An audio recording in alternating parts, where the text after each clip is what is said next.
It's 5:15. I'd like to call this meeting of the Oregon Public Library Board to order on Wednesday, May 8th at 5:15 p.m. May I have a roll call, please? Sure. Excuse me. It's not May 8th. Oh, those are the minutes I'm looking at. It's June 12th. Thank goodness. Point of order. Thanks, Jen. I just wanted to go back in time a little. I'm here for you. So we'll call the June 12th meeting.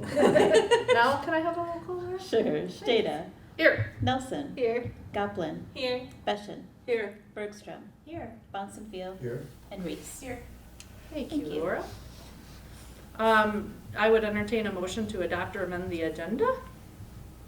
Move to adopt the agenda. Thank you. Is there a second? Second. Thank you. All in favor of adopting the agenda? Aye. Opposed? All right, we have an agenda. Any community input this evening? No? Okay, hearing none, let's move on to amending or approving the minutes from our May meeting that was on May 8th.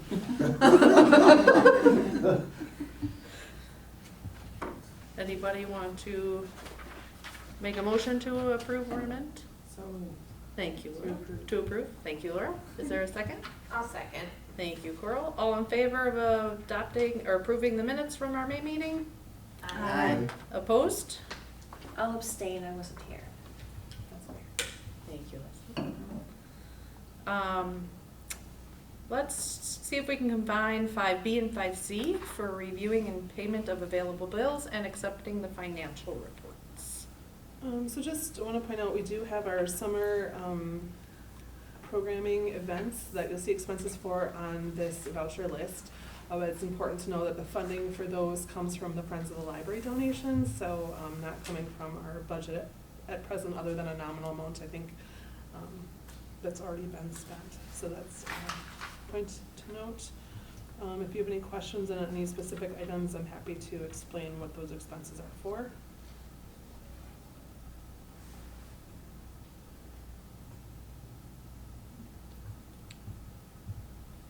I'll make a motion to pay the bill and accept the financial reports. Thank you, Jenny.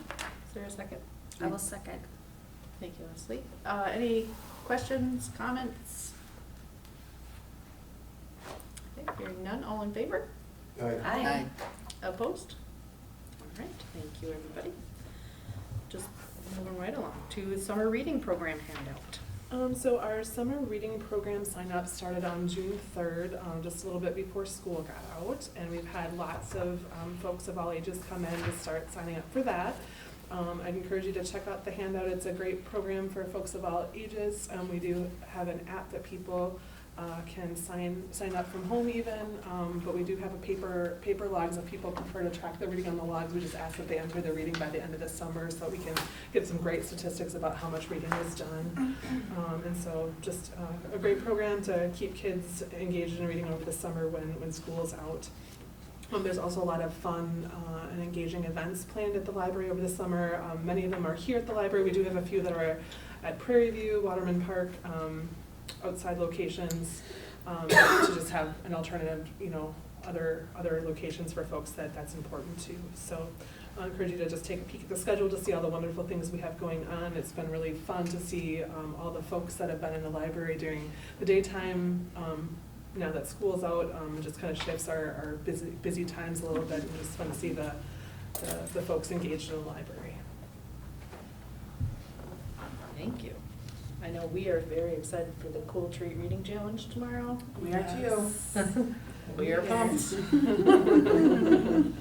I will say too, they had the teen program this afternoon, and it was tasting different potato chips.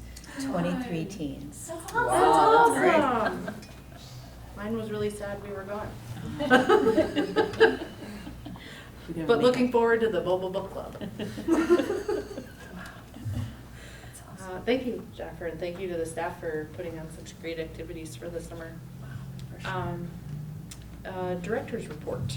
So I'm going to start with the sad news that the former library director, Vicki Cothrell, recently passed away last Monday. So our sympathy to her family and her husband, Ed. She was director here till 2009. I think she was director for 12 or 13 years. one article said 13 years and their obituary said 12, so I'm not quite sure on that. But we do appreciate a lot of the work that she put into making the library what it is today, and her legacy will continue to serve the community into the future. So our sympathies with her family. We did provide a memo to the village board letting them know about the federal grant that we got, finally announcing that we received it. And then also letting them know that the short-term loan was paid off. So we just have a balance of just under $44,000 on the grant that we will not submit until we get the final payout from Trinorth. And we're hoping to wrap that up in advance of the October timeframe to wrap that up. So that will hopefully be wrapped up soon. On your way in, you probably saw the public art that got installed. I don't recall if that was here for our last meeting. I think it came since then. And so it's a little shorter than the information that we got saying it was going to be 12 feet tall, but it's a beautiful piece and it fits very well there. Public Works did a great job of putting it in without affecting the landscaping, and people have been really supportive and excited to see it so far. So it'll be there for about a year, and we're really appreciative to the Public Arts Committee and the artist Tim Adams for making that available to our community here at the library. We opened our patio last week and starting to have some folks find their way out there. We'll do a post shortly once we have all our furniture announcing that it's open a little bit more publicly, but it's a great space to see outside. Last week we had staff could see a deer from the circ desk. We had some cranes hanging out on the patio the other day, so it's just kind of a neat place to watch wildlife or work outside in a nice setting. Laura Dewey coordinated an online auction to sell some of the surplus items at the old library and made over $400 through that. She's also working with a library that really needs shelving, and so she went there on Monday and will be meeting with them again next Monday so that they're going to be able to reuse our shelving in their building and to serve a need for their community, which is really humbling and wonderful. It's kind of a win-win for us and win-win for them. They had a crew of probably 12 to 15 people around, and they worked all day on Monday, and so that's a huge benefit to everybody, hopefully. Our staff completed their first full pay period using our new timesheet software, and thanks to the work that Laura and some village staff did behind the scenes, it went really smoothly for our employees, so that's wonderful. We also got a Focus on Energy grant that we were fortunate to get because of the tenacity of our commissioning agent. Otherwise, it might have easily slipped through the cracks. So we are appreciative to the commissioning agent, Mike Barnett, for the $8,200 that he helped us get through Focus on Energy's programs. The artwork that we've ordered so far is in, so if you walk around the library, you're going to see a few pieces. There's still some opportunities for us to continue to add art to the library, and that's something we plan to do over the coming year, but just with other things going on, we're spread a little thin, so that's not something we've been able to prioritize as much as we've hoped. But the piece in the conference room here is my favorite. You'll see some art and some strategic, seating areas and things, and then we also are working on getting our art policy approved so that we can have a rotating gallery of local artists display their work. So that'll be hopefully coming in front of you very soon. We are still struggling with the shelving company to get them to finish the few items that are on their punch list, and they've not been super responsive. Actually, they haven't been responsive at all. So we're a little concerned about that, but trying to give them the benefit of the doubt to try to get that wrapped up. Question? Yes. Have we already paid for all the shelving? We have already paid for Oh, it. dang. Yep. It's the only thing we didn't hold retainage on, so. Okay. Understood. We also want to thank the village staff, Humberto and Al Bosch, who is a contract worker for the village, for helping clean. We had some staffing challenges for medical reasons, and village was super helpful because of our new arrangement with the janitor set up to have their help to help us get through that time. I'm happy to answer any other questions. I did include a photo of our trip to the Daily Reporters project recognition ceremony in your packets. So that was a fun night that we attended and nice recognition for our project as well. Any questions?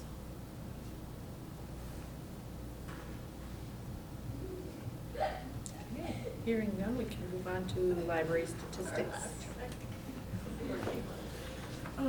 In your packet, you have library statistics. Our use in a lot of ways just continues to be strong and go up. Our self-checks have been very popular with, in May, 82% of our checkouts were happening through the self-check machine, which frees up staff to help people with things that they can't do at the self-checks, which is a great way to help with our capacity and reduce waiting times. We also will be compiling at the end of June, kind of a 6-month, or at the end of June, kind of a 6-month look back, and the meeting reviews and study reviews are really impressive so far to date, and so that'll be something that'll be nice to know about moving forward. So the other thing that has been really notable since we moved is the number of library cards that we've issued, with a lot of people that hadn't been using the library for a while, trying it out again for the first time. So that's been great to have people come in for the first time that maybe hadn't used us before. I just love that our monthly door counts are, the average looks to be more than the population on the village sign. That says the population of our village, so I kind of love that. Wow. Thank you, Jennifer. Committee reports, personnel committee. We have a meeting coming up, I think, later this month. I guess we moved it, so now I'm not as sure of when it is. But we have a meeting later this month. We have received a lot of responses from the staff from the questions that we sent out for Jennifer's director review. I have not received as many from all y'all, so if you have, I can't tell. I'm not sure I have the notes on who, so this was not a pointed shame. It was more of a generic shame. Did I do it? I don't know if I did it either. Yeah. So if you get a chance, please do. Otherwise, I mean, we have plenty of information, and if I need something, I will reach out to the board if I would like clarification. And then we will review that at our smaller group meeting, and then bring it to the board in July. Yeah, that's next month. So that's where we're at, I think. Thank you, Coral. Anything to add there, Leslie? 6. No, I'm just making sure it's on my calendar. Good life choice for all of us. Anything else to add to that, Jennifer? Okay. Moving on to nominating committee. Yes, I'm prepared to present our results. Do you want them now or when we do elections? Should we wait till the election? Sure. Keep us in bated breath? Yep, I'm ready. Okay, thank Okay, you. yep. Moving on to communications, the League of Municipalities Library FAQ. There's a League of Municipalities that puts out a monthly periodical, and they had a nice libraries FAQ in this month's issue. And so just showing those items about relationships between the library board and the village board and things about finances. It's great to just have that information. A lot of times libraries only work on that when there's an issue, and so it's good just to think about those things all the time as we make decisions. That's just informational. There's no action needed. It's just more for your information. Great, thank you. Any village board announcements? Yes, there are several. First of all, Jennifer, as she said, announced to the, or had a memorandum in the last village packet about the federal grant through Senator Baldwin's office, so that was exciting, especially as, budgets are tight, and I'm sure that we'll talk more about that in the library board as we think about budgets for next year. There was a new police officer sworn in. He was sworn in at the May 20th meeting, Cody Offord, and he's actually been at the police department since January, but went to police academy, is now sworn in.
Okay, all in favor?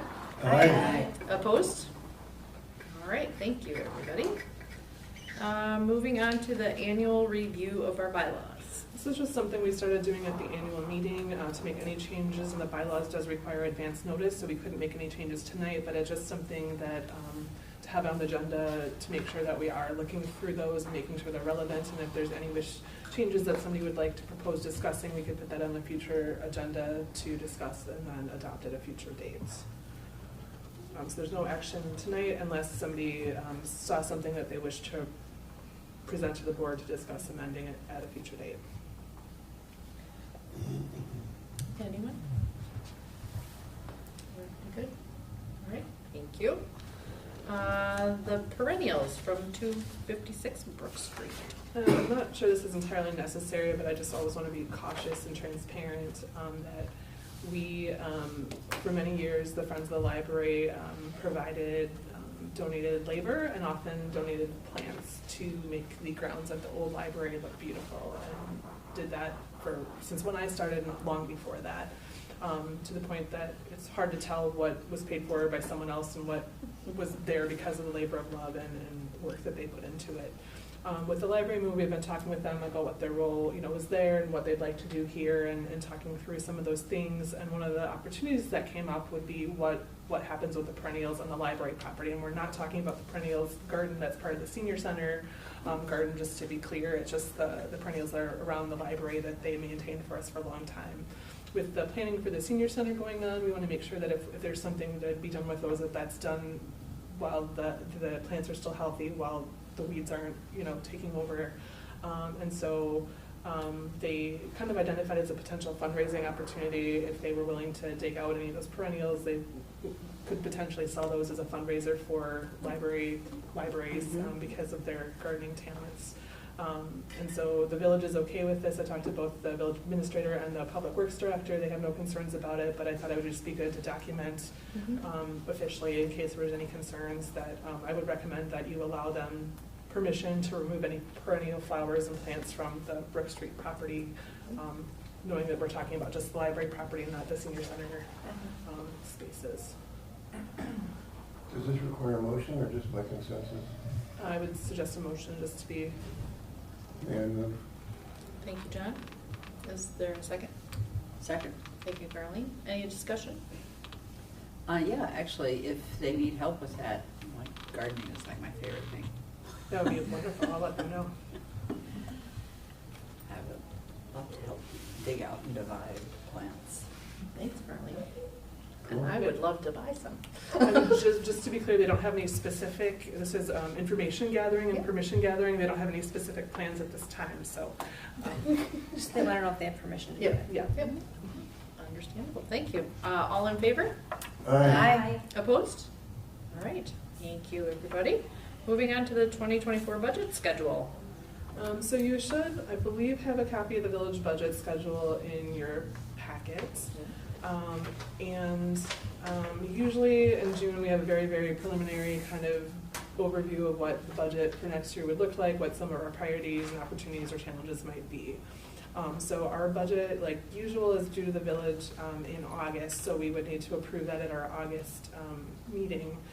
This year is a little bit more difficult because we've had part of a year in our new building with new expenses. Last year, we kind of guessed what those expenses would be to the best of our knowledge based on, information was available from other similar properties and from our previous expenses, but it'll be kind of a transitional year for us.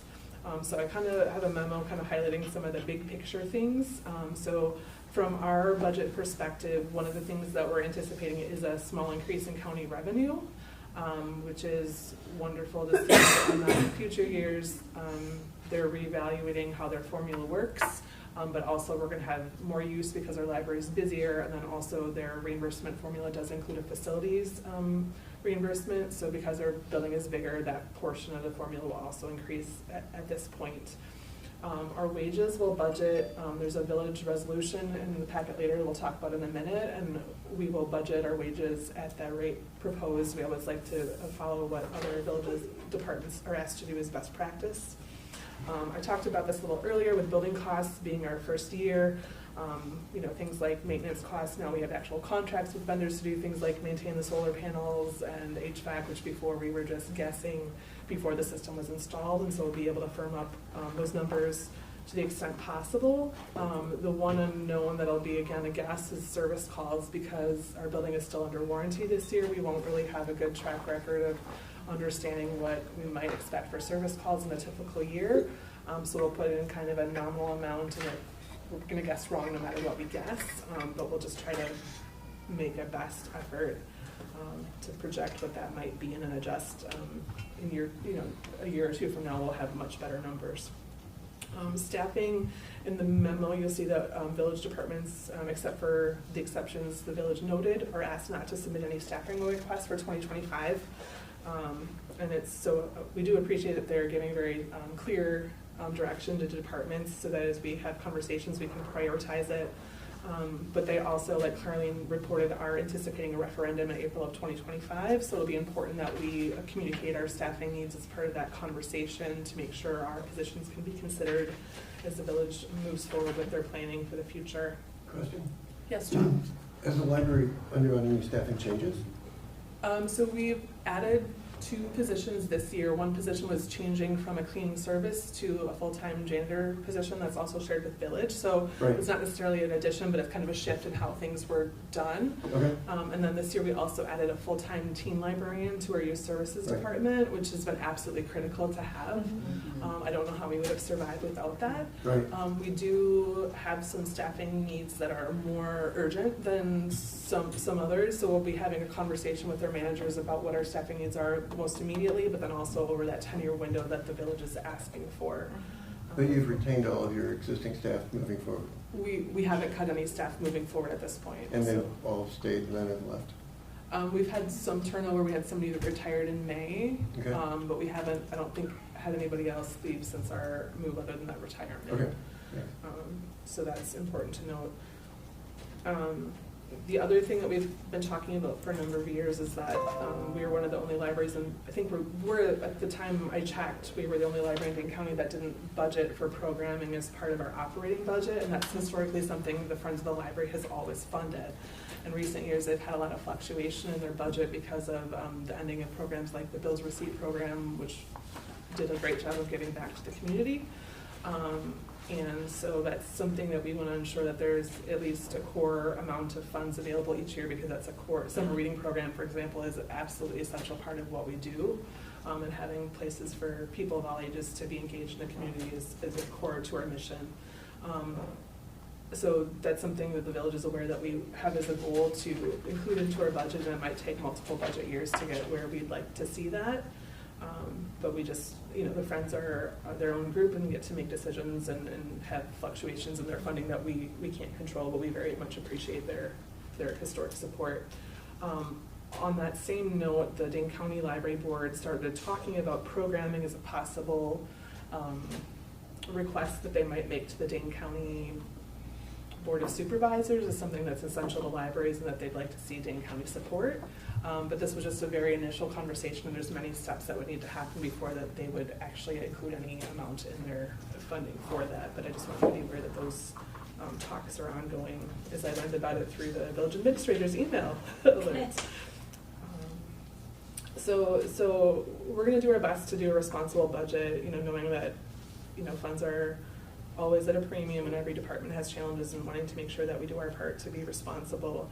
It is just a little bit of a challenging time for us because we're moving from a small facility to a bigger facility, and we only have that 6 months of data to make educated guesses on. We're not going to be perfect in our guesses on everything, and we don't want to under budget, but we also don't want to waste in budget money that we might not need if it means another department can't do something. So it's just a tricky time to do that, but we'll do the best we can. Also in the packet, you do have the email from the village administrator talking about the 2025 budget. I highlighted some things about new positions and wages, just so you can kind of see the guidance that we're getting, and not just our department, but the village as a whole, to kind of address some of the budget deficits and limitations with the levy in terms of, our village is growing fast, and, there's not really a way to grow your budget when you add or expand services beyond those levy limits, so that can be a challenge. You also do have the resolution that the village board adopted, kind of specifying those budget considerations and that direction kind of officially, which is great to have ahead of time so that we know everybody's getting the same information. And then just the information that they are, despite what they're saying here for the 2025 budget, they are considering going to referendum in spring of '25, which would, if the referendum passed, could potentially provide more options and allow them to make increases beyond what the levy limit would allow for 2026 budget, which may address some of the needs that we have in the long run. It's also important to note that the capital budget and the operating budgets are very separate, and the capital budget, they have a lot more capacity to borrow within parameters and aren't subject to the levy limits, and so that's confusing for people because they can easily build a building, but it's really hard to pay to increase staff to staff it, and so that's just something that's hard to understand if you're not involved in municipalities, municipal government or government budgeting on a regular basis. So if you hear about that and have questions, I'm happy to talk to you about that more, but I won't lecture you on that now. But it's very confusing to the average person why your taxes are going up and why you can afford this kind of thing, but you can't afford that. Can I interject really quickly? I'm sending everybody the article that you probably saw last November in the Observer that Martin did about how budgets work and how the shared. Just sending it to you again because I think it's a good explanation. He really broke it down. He does a really nice job of breaking things down and looking at them historically, and I think it gets at a lot of the things that Jennifer's talking about. So I guess I'm happy to answer any questions. I don't usually like to have numbers, but for the last 2 years I haven't had numbers at this time in the year, but I think just this overview of what our priorities are, what our challenges are kind of in the context of the whole budget conversation, I think is probably the most important thing we can talk about tonight. So I'm just reflecting, it says here in number 4, there are no new positions for 2025, and I presume that also would apply to the library, so we're lucky we added the 2 positions when we did. Yes. To be able to have access to those services. And the department that's able to add positions in 25 was very kind to say last year when there was multiple positions that were needed to kind of say, okay, we'll hold back on this one, and so now their position is moving forward, and we're asked not to, but we were lucky last year, so I just want you to recognize that that's being done as part of the overall team, making sure each department kind of has a churn to get what they need. So With a larger library, you need to have staff. Yeah. That's critical. Yeah, absolutely. Okay, Absolutely. thank you.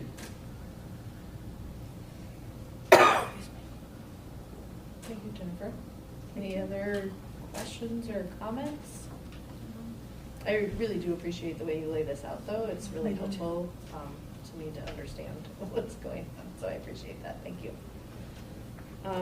Let's see, moving on to the, we did the potential referendum. Is that Yeah, let me just talk about that a little bit Okay. more. So, again, the village is anticipating a potential referendum in April 2025. They've engaged the services of a consultant to help them come up with some referendum options and to get feedback from the community on what options might be supported and how to present that information to the public so people have the information that they need to make a good decision when they go to vote on whether or not to support that or not.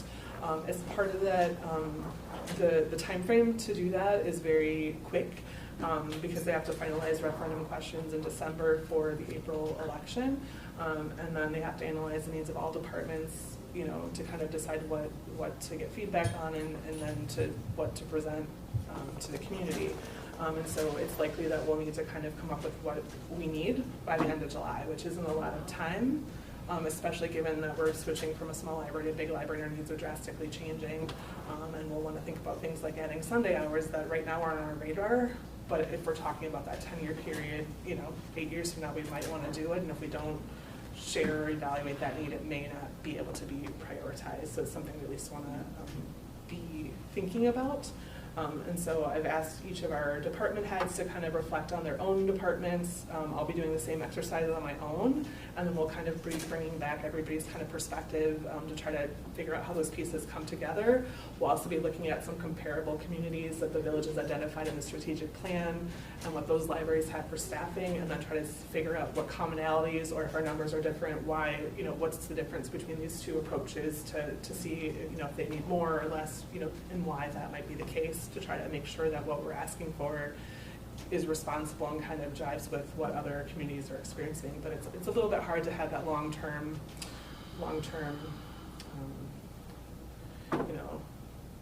projection. It's really easy to say what we need right now, but to think about what are we going to need without knowing exactly how the community is going to grow and what services, especially in our new building, what's going to continue to take off is a little bit difficult, but also important to try to do the best we can. If you have other, we'll be talking about it briefly at the personnel committee next week, but we haven't had a lot of time to put anything together on that yet. So if you have any feedback on information you'd like to see as part of that conversation, or things that you would like to see us prioritize, I'm welcome to hearing that from you. But otherwise, we'll just do the best that we can to look at how our departments work, what we think we need to keep staff being successful and supporting each other and serving the community at the levels that we would like to do. Are there any questions or suggestions? I appreciate how thoughtful you and the rest of the team are being on this request, so thank you. Moving on.